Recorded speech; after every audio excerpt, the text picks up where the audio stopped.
I would just like to say that I am terrified that even you, someone who's obviously educated, has given up hope completely. Like when you call upon us, you say white folk, you say black people, Jewish people. Why can't we come together? We obviously can come together. We just have to find a way to do it.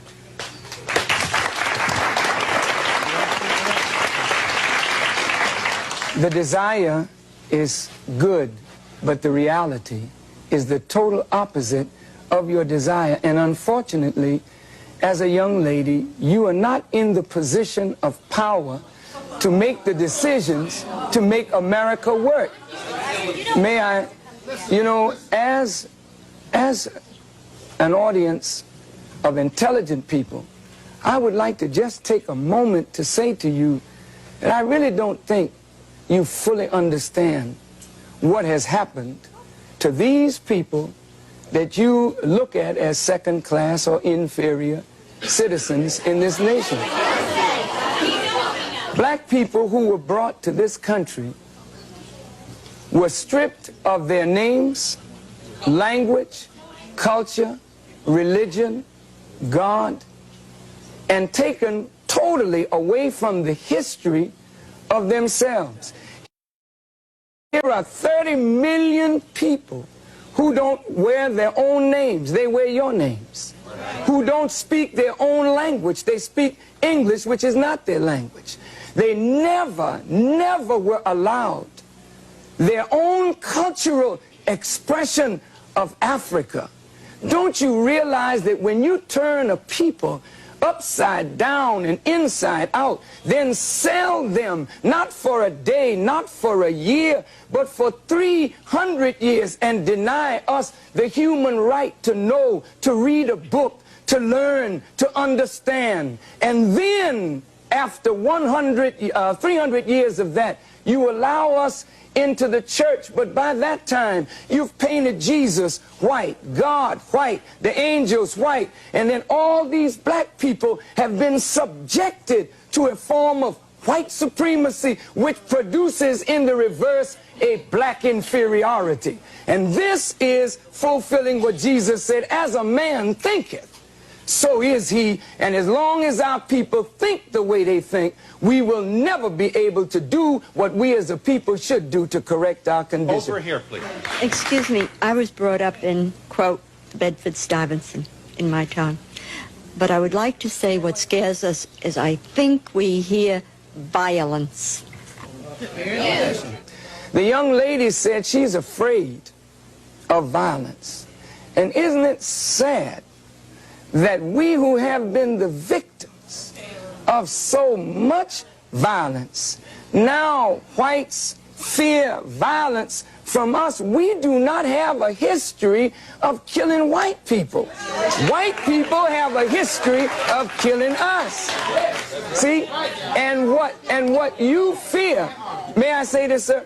What you fear, and it's a deep guilt thing, that white folks suffer. You are afraid that if we ever come to power, we will do to you and your fathers what you and your people have done to us. And I think you are judging us by the state of your own mind, and that is not necessarily the mind of black people. Okay, I've been listening in this corner right here, and I've heard a whole lot of negative things from the white people here. When you are trying to explain yourself, the white people don't want to hear you explain yourself. They drown you out. They start already trying to drown you out and talk over you. There's a certain amount of white arrogance here, and they don't want to listen to what black people are saying. They don't understand because they don't want to understand. I've heard a woman here say, go back to Africa. Somebody said, we have a black holiday. What does that mean? So what does that mean? He did not say that. He said, if we have a choice, what some of us can go and some of us can stay. But there's no understanding in here. People are just trying to talk. To those arrogant persons, you know, when you tell us go back, please remember where you came from. And when you want to relegate somebody to a specific place, just remember what your origin is in this world. Please, I'm not trying to be disrespectful, but I want you to understand that you, wherever you are on the earth, you're not a native anywhere. You came there and took it from the native people who are there. So please don't talk about going back, because if others talk to you about that, where would you go? I agree with you. Someone said we don't agree with you. I agree with you that we live in a racist society. But just as I'm racist, some of you are being racist in the fact that you're calling me a white folk. I realize that things that I have, things that I have, I realize most of them I may have gotten because I'm white, and I am privileged because I'm white. But I do feel guilty. There are feelings of guilt from being white, and I realize that. But you're building walls. We build walls this high. We're separated right now. The white people are on this side, and the black people are on that side. No, I mean, I feel that you are prejudiced towards white people. Yeah, it becomes apparent more and more as we listen to each other and try to talk to each other that we don't perceive reality the same. And as we're talking about either reconciling differences or separating, it becomes clear that if two people are looking at the same thing and perceiving it so differently, then the two people are operating under a different stimulus. And so when the young lady says, I am prejudiced, to be prejudiced means to judge before the fact. After 400 years of living and experiencing, we're not prejudiced. We are looking at the reality of what we have suffered and continue to suffer. Are you there? Yeah. Don't we need to begin with education, begin with rewriting the textbooks in America to tell the truth about blacks and whites in America in context? Yes, yes. Please, please, for 1 second. Yes. That's what I wanted to, Minister Farrakhan, the education system. Our children right now are being miseducated. What can we do so that we can inform our children, educate our children? And it's sad because white folks don't know anything about black history. And it's pathetic that white folks have to wait till February to find out that we were slaves. I would like us to speak to what are we going to do to improve the education of this whole society, which have cheated them from our true heritage. May I respond?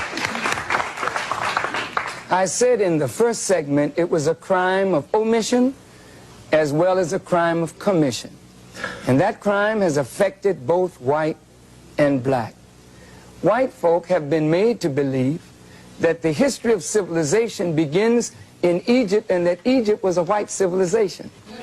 And that many whites have been made to believe that black folk were just in the jungles of Africa running around with no clothes on and never contributed anything to the advancement of civilization, while at the same time there are Masons and Shriners. Some of your parents are Shriners and Masons, and they put on the fez of the Muslim people, and what they're studying is the true history of the black people of this earth. I think if the proper education were given to black and white, we could come away with a healthy respect one for the other. I want to clear this, that I don't think black people disrespect the tremendous accomplishments that white folk have made.